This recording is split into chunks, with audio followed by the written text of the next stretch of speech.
Hello dear students, मैं हूं Kiran Dhill, assistant professor physics in government girls college Para. और आज का हमारा ई लेक्चर है about electric field due to a dipole, point dipole. Okay, तो इसके अंदर अपने प्रीवियस लेक्चर के अंदर हम लोगों ने डिस्कस किया था about potential due to a dipole, और आज हम लोग इलेक्ट्रिक फील्ड की बात करने वाले हैं। तो जैसे हमने पोटेंशियल निकाला था तो उसमें हम लोग इसी चीज़ को मान करके चल रहे थे कि जेड एक्सिस के अलोंग जो है हमारा डाइपोल जो है वो सिचुएटेड है। और जैसे प्लस क्यू चार्ज और माइनस क्यू चार्ज की जो पोजीशन आप देख रहे हैं जेड एक्सिस के अलोंग है, और जिस पॉइंट पर हमें इलेक्ट्रिक फील्ड निकालना है वो पॉइंट जो है मूल बिंदु से यहाँ पे आर दूरी पर स्थित है। अब हम ये मान कर के चल रहे हैं ये जो भी व्यवस्था बनी हुई है वो क्या है, एक्स जेड प्लेन के अंदर है। ठीक है, तो इसके लिए हम लोगों ने अपने प्रीवियस लेक्चर के अंदर पोटेंशियल जो है वो फाइंड आउट किया था पॉइंट पी पे due to a dipole is equal to phi is equal to K P cos theta by R square, where जो यहाँ पे जो पी है वो पी जो है वो डाइपोल मोमेंट है, द्विध्रुव आघूर्ण है। P is equal to Q D. Okay, small p is equal to Q D जो द्विध्रुव आघूर्ण है। अब हम लोग ज्ञात करेंगे इसकी वजह से, डाइपोल की वजह से बिंदु P पर विद्युत क्षेत्र की तीव्रता। इसके लिए पहले हम देखते हैं कि जैसे मान लीजिए इस पॉइंट P जो है वो एक्स जेड प्लेन में है, तो इसके जो कोऑर्डिनेट्स होंगे वो क्या होंगे, एक्स एंड जेड। और ये जो दूरी r है वो क्या हो जाएगी, जैसे ये x है और ये z है, तो r is equal to X square plus Z square की पावर हाफ। ठीक है, पाइथागोरस प्रमेय जैसे लगाते हैं ना अपने, उसी हिसाब से। तो यहाँ से कॉस थीटा क्या बनता है, कॉस थीटा जैसे ये एंगल थीटा है, ठीक है, तो ये एंगल थीटा है, तो ये आधार है और ये कर्ण है। आधार क्या है, z, तो z बटे root x square plus Z square. इसी तरीके से साइन थीटा मतलब x बटे root x square plus Z square. अब हमारा जो फॉर्मूला है विभव का, phi is equal to K P cos theta by R square. तो इसमें कॉस थीटा जो है उसको आप क्या लिख सकते हो कॉस थीटा को आप लिख सकते हो Z by x square plus Z square की पावर हाफ। और आर स्क्वायर को क्या लिख सकते हो, आर ये है, आर स्क्वायर को आप लिख सकते हो x square plus Z square. तो आर स्क्वायर को जब लिखोगे x square plus Z square और कोस थीटा को z by root x square plus Z square, तो x square plus Z square की पावर हो जाएगी 3/2। आर स्क्वायर की वजह से 1 पावर आएगी और कॉस थीटा की वजह से हाफ पावर आएगी x square plus Z square पर, जिससे टोटल पावर 3/2 ऊपर हो गया के पी जेड। तो विभव क्या आ गया, के P Z by x square plus Z square की पावर 3/2। अब हम देखते हैं बिंदु P पर विद्युत क्षेत्र की तीव्रता, क्योंकि इलेक्ट्रिक फील्ड जो होता है E is equal to minus grad phi होता है, डेल फाई होता है। तो डेल फाई होता है तो हम इसको लिखेंगे माइनस तो एज इट इज़ है i cap del phi by del x, del phi by del y, del phi by del z. अब हमें कुछ भी नहीं करना है, सिंपली हमें इसका अवकलन करते जाना है, पार्शियल डिफरेंशियल करते जाना है फाई का। फाई हमारे पास ये है के P z over x square plus Z square की पावर 3/2। तो सबसे पहले एक्स के रिस्पेक्ट में करेंगे, यानी कि ई एक्स बिंदु पी पर विद्युत क्षेत्र की तीव्रता का एक्स घटक। तो E x is equal to minus del phi by del x है, तो एक्स के रिस्पेक्ट में करेंगे तो K P z over x square plus Z square की पावर क्या है, -3/2।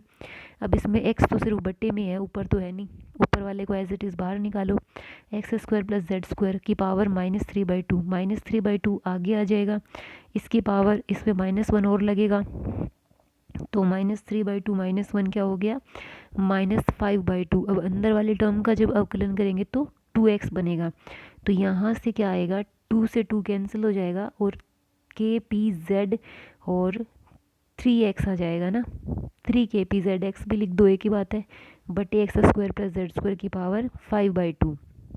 ये आ गया समीकरण 2 प्रयुक्त करने पर। अब हमारे पास कॉस थीटा और साइन थीटा के मान हैं, ठीक है। हमारे पास जो है वो कॉस थीटा है जेड बटे root x square plus Z square, और साइन थीटा है एक्स बटे root x square plus Z square. यहाँ पे हमारे पास जो है वो जेड और एक्स दोनों आए हुए हैं, जेड बटे आधी पावर ले लेंगे, एक्स बटे आधी पावर ले लेंगे, एक पावर निकाल ली मतलब, यानी कि 3/2 प्लस 1 करते तो ये बनता, तो 3/2 को हम रख लेते हैं और एक पावर जो है वो बाहर निकाल देते हैं। तो एक ने तो साइन थीटा बनाया, एक ने कॉस थीटा बनाया, और 3/2 यानी कि x square plus Z square की पावर 3/2, इसको क्या लिख सकते हैं, आर स्क्वायर इंटू 3/2, यानी कि ये क्या हो गया, आर की पावर 3। ओके, तो ये क्या बच गया, आर की क्यूब बच गया, और ऊपर बन गया साइन थीटा कॉस थीटा। तो ये हमारे पास आ गया एक्स कंपोनेंट। चाहे तो आप इतना कॉम्प्लिकेटेड भी मत बनाओ, सिंपल कर लो इसको, जैसे z/x² प्लस जेड स्क्वायर को कर दो कॉस, और x/x² प्लस जेड स्क्वायर की पावर हाफ को कर दो साइन, बच गया 1/x² प्लस जेड स्क्वायर की पावर 3/2, वो हो गया आर की क्यूब। ओके, उसके बाद में हम इसका अवकलन करेंगे z के सापेक्ष। तो जब z के सापेक्ष करेंगे तो इसमें ऊपर z है, नीचे भी z है, इसके अंदर दोनों का अवकलन होगा। kp को बाहर निकालो, पहले इसमें नीचे वाले टर्म का अवकलन कर रहे हैं तो -3/2 -5/2 और 2z, जैसे x का किया था वैसे ही। फिर ऊपर वाले टर्म का करेंगे तो नीचे वाली एज इट इज़ रहेगी, ऊपर वाली में kp तो वैसे ही बाहर निकाल लिया, और z का क्या हो जाएगा, 1 हो जाएगा। अब हम इसको सॉल्व कर लेते हैं। सॉल्व करेंगे तो 2 से 2 गया, और इसमें क्या बचेगा, 3z, और एक z ये है तो माइनस का 3z²। अब ये जो है वो बट्टे में है x² प्लस वाई स्क्वायर की पावर 5/2। इधर क्या है, कुछ भी नहीं है, सिर्फ क्या है, प्लस 1/x² प्लस z² की पावर 3/2। तो जैसे एलसीएम लेंगे तो इसमें एक पावर की कमी है तो ऊपर आ जाएगा, जैसे यहाँ पे भी 5/2 हो जाएगा दोनों तरफ, तो -2z² प्लस x² बचेगा। माइनस को कॉमन ले लेंगे तो ये आ जाएगा 2z² minus x² over x² plus z² की पावर 5/2।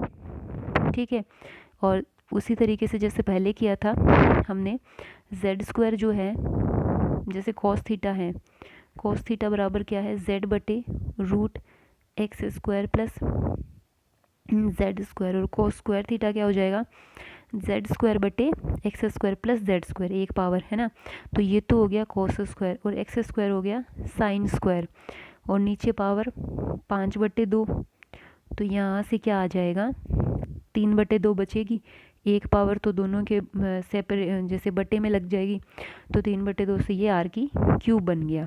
ठीक है, तो z कंपोनेंट आ गया EKP 2 cos square theta minus sine square theta बटे आर की पावर 3, और साइन स्क्वायर थीटा को लिख दिया 1 माइनस कोस स्क्वायर थीटा। ठीक है, 1 माइनस कोस स्क्वायर थीटा लिखा, तो ये माइनस पहले था तो ये प्लस का हो गया, तो 3 cos स्क्वायर थीटा माइनस 1 आ गया। चूँकि फाई का मान जो है वो वाई पे डिपेंड करता नहीं है, इसीलिए इलेक्ट्रिक फील्ड का जो वाई कंपोनेंट है वो यहाँ पे नहीं होगा, वो क्या हो जाएगा, 0 हो जाएगा। सो इलेक्ट्रिक फील्ड क्या आ जाएगा, i cap EX J cap EY K cap EZ। ठीक है, तो ये तो 0 है, केवल x और z होंगे, तो नेट जो परिणामी है इसका परिमाण जो है वो √EX² प्लस EZ²। ओके, तो EX क्या है, EX हमारे पास है 3kp, तो यानी कि 9 sine square theta cos square theta, और kp/r³ जो है वो बाहर निकाल लेंगे। ठीक है, kp/r³, ये 9 sine square theta cos square theta, इसमें भी ये क्या बन जाएगा, इसका होल स्क्वायर खोलेंगे तो 9 cos की पावर 4, और 9 जैसे क्या बनेगा, 6 2 से मल्टीप्लाई होगा ना, होल स्क्वायर खोलेंगे तो -6 cos स्क्वायर थीटा, और प्लस का 1। इधर जो है साइन और कॉस दोनों थे, इसमें साइन को पलट के कॉस बदल दिया, तो इसमें क्या किया है, 1 माइनस कोस स्क्वायर थीटा, ये किया है ना। तो इसमें क्या बन गया, जैसे ये कोस स्क्वायर तो था ही, तो माइनस का कोस की पावर 4 और कोस का स्क्वायर, यहाँ से ये दोनों टर्म कैंसिल हो जाएगी, और 3 cos स्क्वायर थीटा प्लस 1 बच जाएगा।